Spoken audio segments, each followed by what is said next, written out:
एक दुकान में मैं खरीदारी कर रहा था, तभी मैंने उस दुकान के कैशियर को एक 5-6 साल के लड़के से बात करते हुए देखा।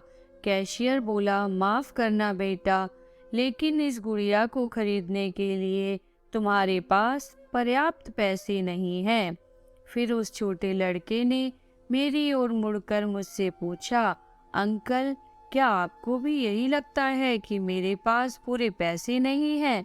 मैंने उसके पैसे गिने और उससे कहा, हाँ बेटे, यह सच है कि तुम्हारे पास इस गुड़िया को खरीदने के लिए पूरे पैसे नहीं हैं। वह नन्हा सा लड़का अभी भी अपने हाथों में गुड़िया थामे हुए खड़ा था। मुझसे रहा नहीं गया। इसके बाद मैंने उसके पास जाकर उससे पूछा कि यह गुड़िया वह किसे देना चाहता है। इस पर उसने उत्तर दिया कि वो गुड़िया है जो उसकी बहन को बहुत प्यारी है और वह इसे उसके जन्मदिन के लिए उपहार में देना चाहता है।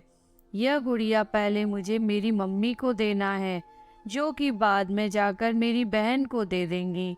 यह कहते कहते उसकी आंखें नम हो गई थीं। मेरी बहन भगवान के घर गई है और मेरे पापा कहते हैं कि मेरी मम्मी भी जल्दी ही भगवान से मिलने जाने वाली है। तो मैंने सोचा कि क्यों ना वो इस गुड़िया को अपने साथ ले जाकर मेरी बहन को दे दें। मेरा दिल धक सा रह गया था। उसने ये सारी बातें एक सांस में ही कह डाली और फिर मेरी ओर देखकर बोला, मैंने पापा से कह दिया है कि मम्मी से कहना कि वो अभी ना जाए, वो मेरा दुकान से लौटने तक का इंतज़ार करें। फिर उसने मुझे एक बहुत प्यारा सा फ़ोटो दिखाया जिसमें वह खिलखिलाकर हंस रहा था। इसके बाद उसने मुझसे कहा, मैं चाहता हूँ कि मेरी मम्मी मेरा यह फ़ोटो भी अपने साथ ले जाएं, ताकि मेरी बहन मुझे भूले नहीं। मैं अपनी मम्मी से बहुत प्यार करता हूँ और मुझे नहीं लगता कि वो मुझे ऐसे छोड़ने के लिए राजी होंगी। पर पापा कहते हैं कि उन्हें मेरी छोटी बहन के साथ रहने के लिए जाना ही पड़ेगा। इसके बाद फिर से उसने उस गुड़िया को गमगीन आंखों से देखा, खामोशी से देखा। फिर मेरे हाथ जल्दी से अपने बटुए तक पहुँचे और मैंने उससे कहा, चलो एक बार और गिनती करके देखते हैं कि तुम्हारे पास गुड़िया के लिए पर्याप्त पैसे हैं या नहीं। उसने कहा, ठीक है, पर मुझे लगता है मेरे पास पूरे पैसे हैं। इसके बाद मैंने उससे नज़रें बचाकर कुछ पैसे उसमें जोड़ दिए और फिर हमने उन्हें गिनना शुरू किया। ये पैसे उसकी गुड़िया के लिए काफ़ी थे, यही नहीं कुछ पैसे अतिरिक्त बच भी गए थे।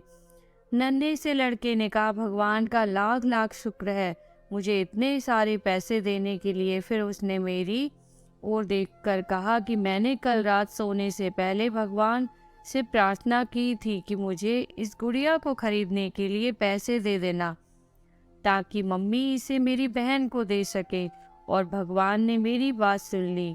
इसके अलावा मुझे मम्मी के लिए एक सफ़ेद गुलाब खरीदने के लिए भी पैसे चाहिए थे, पर मैं भगवान से इतने ज़्यादा पैसे मांगने की हिम्मत नहीं कर पाया था। पर भगवान ने तो मुझे इतने पैसे दे दिए हैं कि अब मैं गुड़िया के साथ साथ एक सफ़ेद गुलाब भी खरीद सकता हूँ। मेरी मम्मी को सफ़ेद गुलाब बहुत पसंद है। फिर हम वहाँ से निकल गए। मैं अपने दिमाग से उस छोटे से लड़के को निकाल नहीं पा रहा था। फिर मुझे 2 दिन पहले स्थानीय समाचार पत्र में छपी एक घटना याद आ गई, जिसमें एक शराबी ट्रक ड्राइवर के बारे में लिखा था, जिसने नशे की हालत में मोबाइल फ़ोन पर बात करते हुए एक कार चालक महिला की कार को टक्कर मार दी थी, जिसमें उसकी 3 साल की बेटी की घटनास्थल पर ही मृत्यु हो गई थी और वह महिला कोमा में चली गई थी। अब एक महत्वपूर्ण निर्णय उस परिवार को ये लेना था कि उस महिला को जीवन रक्षक मशीन पर बनाए रखना है अथवा नहीं, क्योंकि वह कोमा से बाहर आकर स्वस्थ हो सकने की अवस्था में नहीं थी। क्या वह परिवार इसी छोटे लड़के का ही था? मेरा मन रोम रोम कांप उठा। मेरी उस नन्हे लड़के के साथ हुई मुलाकात के 2 दिनों बाद मैंने अखबार में पढ़ा कि उस महिला को बचाया नहीं जा सका। मैं अपने आप को रोक नहीं सका और अखबार में दिए पते पर जा पहुंचा, जहां उस महिला को अंतिम दर्शन के लिए रखा गया था। वह महिला श्वेत धवल कपड़ों में थी, अपने हाथ में एक सफ़ेद गुलाब और उस छोटे से लड़के का वह फोटो लिए हुए और उसके सीने पर रखी हुई थी वही गुड़िया। मेरी आंखें नम हो गईं। मैं नम आंखें लेकर वहां से लौटा। उस नन्हे से लड़के का अपनी माँ और उसकी बहन के लिए जो प्यार था वह शब्दों में बयान करना मुश्किल है, और ऐसे में एक शराबी चालक ने अपनी लापरवाही से क्षण भर में उस लड़के से उसका सब कुछ छीन लिया था।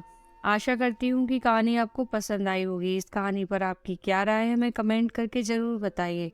कहानी पसंद आई हो तो लाइक शेयर करना बिल्कुल भी ना भूलिए। चैनल पर नए हो तो चैनल को सब्सक्राइब ज़रूर कीजिए। कहानी सुनने के लिए आपका बहुत बहुत धन्यवाद।